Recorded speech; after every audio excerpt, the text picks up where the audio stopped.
being vulnerable in a healthy relationship at first is going to feel unsafe. But if you're following the list I'm talking about, you will recognize this is a healthy person. I feel unsafe, but I know this situation is not unsafe. And I'm going to push through this scared feeling to share my feelings with my partner. Do it over and over again, and you will grow in such a strong way. Well, welcome to Dating Deja Vu, the podcast where we talk about your patterns, your pitfalls, and personal growth in modern dating. I'm your host, Christina Hathaway, marriage and family therapist and dating and relationship expert. If your dating and love life looks a lot of bit of the same, it might be deja vu, but it also might be you. So let's figure it out together. What's up, Deja Crew? Welcome back to another episode here at Dating Deja Vu. I am so excited to have you, and I'm so excited to talk about our topic of the day. So I thought of this podcast because I was listening to Matthew Hussey, who is a dating and relationship expert. I'll link his info below. He was on the School of Greatness, and he was talking about, those most vulnerable parts of you and how a healthy relationship looks when we are sharing those vulnerable parts of us.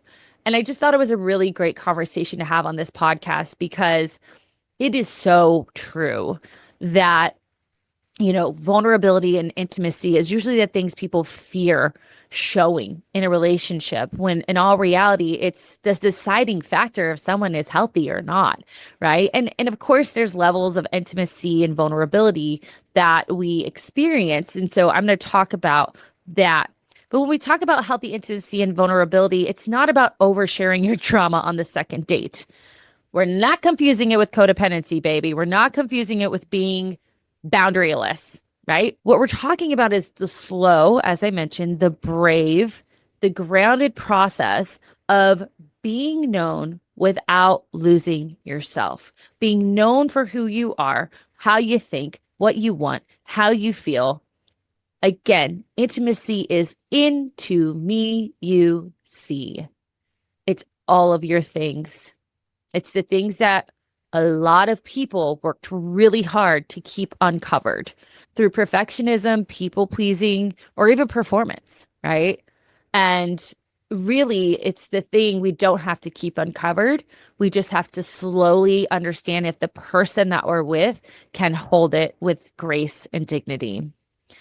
So in a healthy relationship, you're going to let yourself be seen rather than perform, right? You're not managing that other person's perceptions of you. You're not just curating your best self. So you're not just like chill or smart or have it all together, right? You're sharing the truth, even if it makes you look bad. And that is huge. You're sharing truth, even if it doesn't impress them, right? I struggle with this sometimes, and I'm working on it. This note, I wrote a note today to my husband for his suitcase where he'll find it. And I wrote two of them. And the first one I said, what did I say? Because I was thanking him for being so helpful. And I said, I know that sometimes it feels it's gone unnoticed, and I will work on that. That's very vulnerable. I do need to work on that and saying thank you more, or giving him a hug or a kiss or whatever that is. And I know that, right? You could say things like, I want to be honest about how I feel, even though it's uncomfortable. I have these conversations all the time. Learning to say how you feel, whether it's new or you're 25 years into it. When it's new, I know it's hard because we want to kind of people please and take care of other people's feelings. But I had a conversation with a client this week whose coworker had invited her to go to this specific restaurant because they're both vegetarian. And she started to realize it was a date, and she is not romantically interested in this person. And she stayed on the date and stayed and stayed. And all these things kept happening. And I'm like, why didn't you go? Right? Why didn't you leave? Then we talked about how she could express herself and say, hey, I'm not interested in this type of relationship. And that is not going to be impressive. So whether it's setting a boundary with someone new or having those hard conversations, like I talked about with my husband, we want to be able to be open and not perform. We're not trying to impress.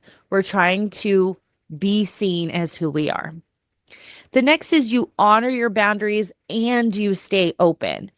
You can say, this topic's still tender to me, or I need time before I share more. I'm not ready for this level of closeness yet. That's not saying I'm not ready for you. I'm just not ready for this level of closeness yet, right? Or, I haven't had a lot of time to process what we talked about. I think I need a little bit more time for that. I was having a conversation with my sister yesterday, and just the scene where it happened and how it was happening. I finally just said to her, I'm a bit numb right now and I need time to process this, because I think she wanted me to kind of say, yes, yes, I want to do this. And I couldn't in that moment.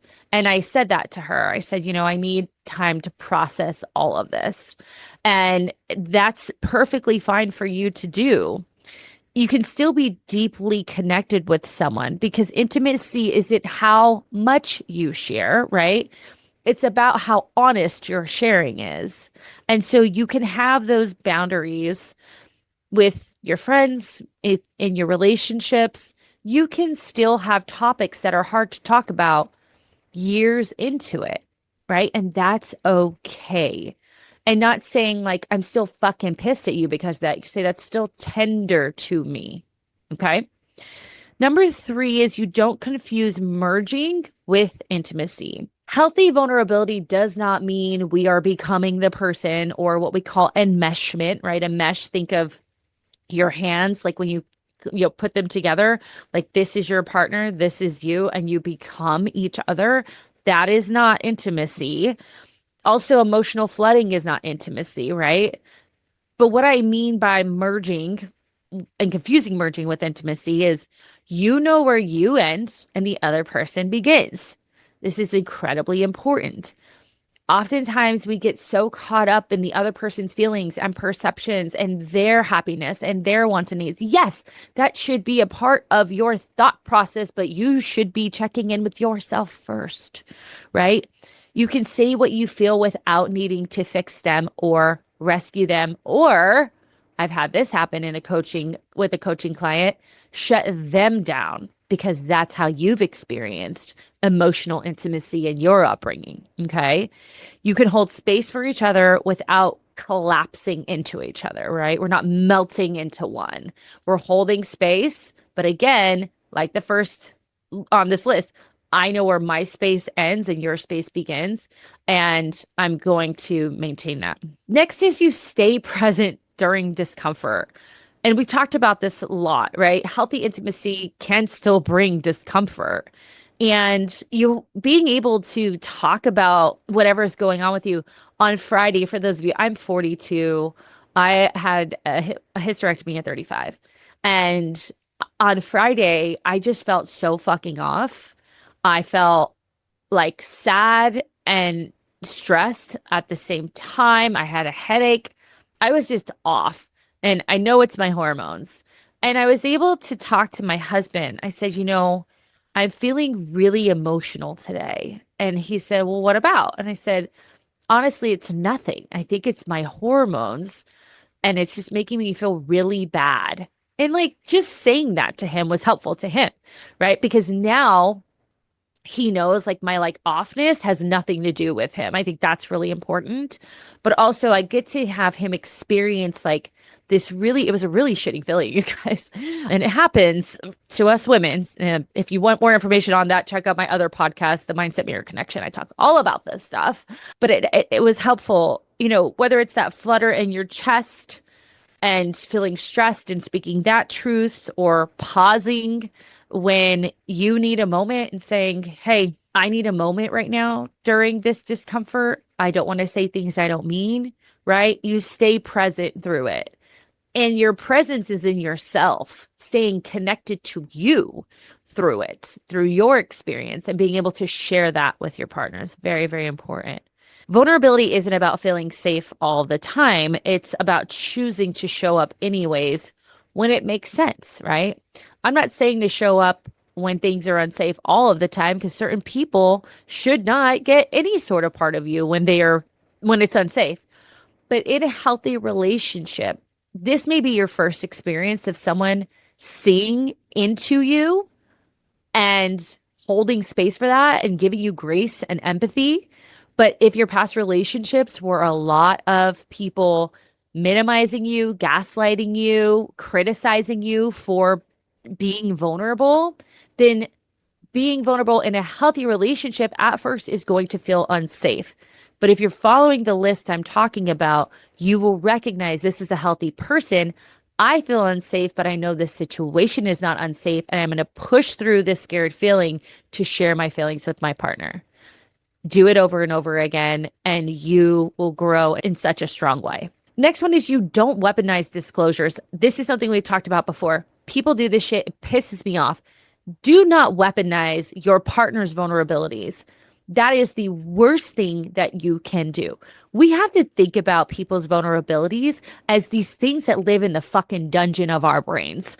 The things that are the worst things that ever happened to us, the beliefs we have about ourselves. I mean, I've told my husband everything, things I would never tell anyone else. And he just holds space. He's never and will never hold it against me. I know that through and through, right? Even if something happens to us, I know I can trust him. I hope nothing ever happens to us. The other thing is we're not sharing to get guilt or pity, right? Or even commitment. See this on like The Bachelor, they just like trauma dump all the time. Like, look how vulnerable I am. I need you to rescue me. It's like, no, no, no, no, no. You're sharing to be seen, not saved, right? And also, we're not weaponizing the disclosure of what's being told to us. And we're also not using the disclosure to get something out of someone. You say things like, I want to be honest with you, not because I expect anything, but because I'm practicing being real. Love it, love it. Number 6 is you allow mutual exposure, not just doing the emotional heavy lifting, right? I talked about this in last episode of you're doing all the emotional labor. In a real healthy relationship, we are not staying on the surface. Neither of us are staying on the surface. If we are, that's one-sided vulnerability. And it can feel very lonely. It can feel very exposed, like you're naked.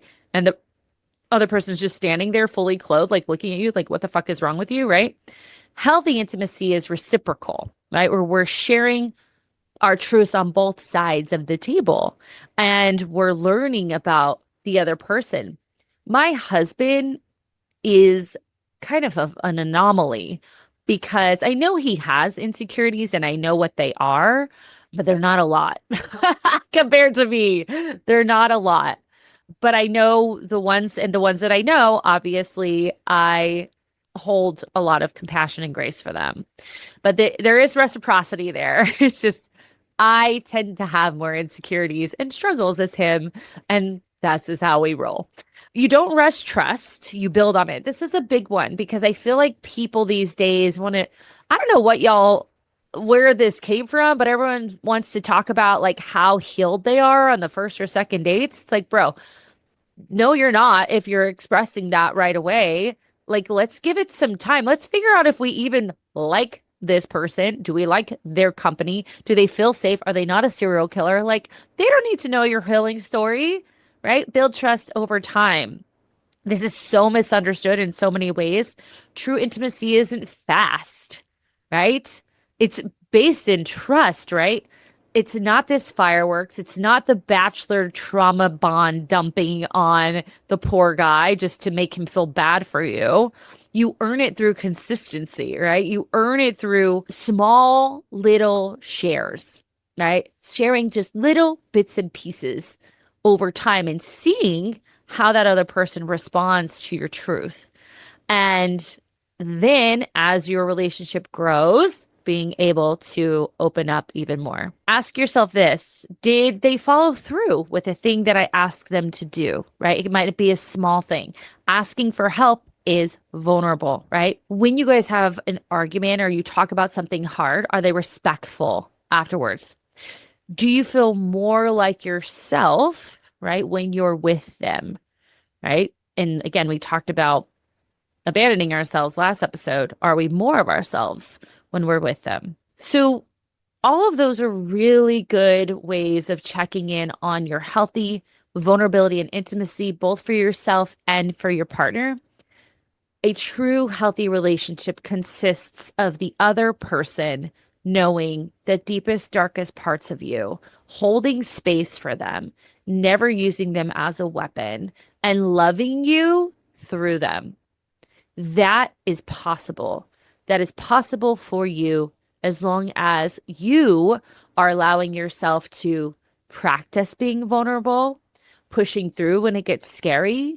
Because for a lot of you, again, this is called dating deja vu. You've had patterns of being vulnerable and that person abandoning you.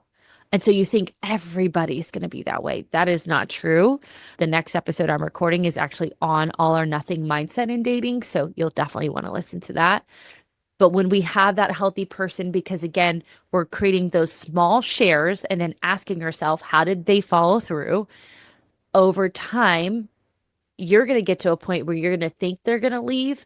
You need to push through and kind of get uncomfortable, and then you'll see the reality. And if they don't, thumbs up, baby. Keep going. All right, guys, I hope you found this episode helpful. If you know someone who needs to hear that they're really healthy in their vulnerability and intimacy, send this to them. Or maybe they need a little work on it, send it to them. If you haven't already, make sure to give me a follow or subscribe to my YouTube channel. You can also follow me on Instagram and TikTok at Dating Deja Vu. And I'm going to leave you like I always do, reminding you that it might be deja vu, but it also might be you, boo. Bye-bye.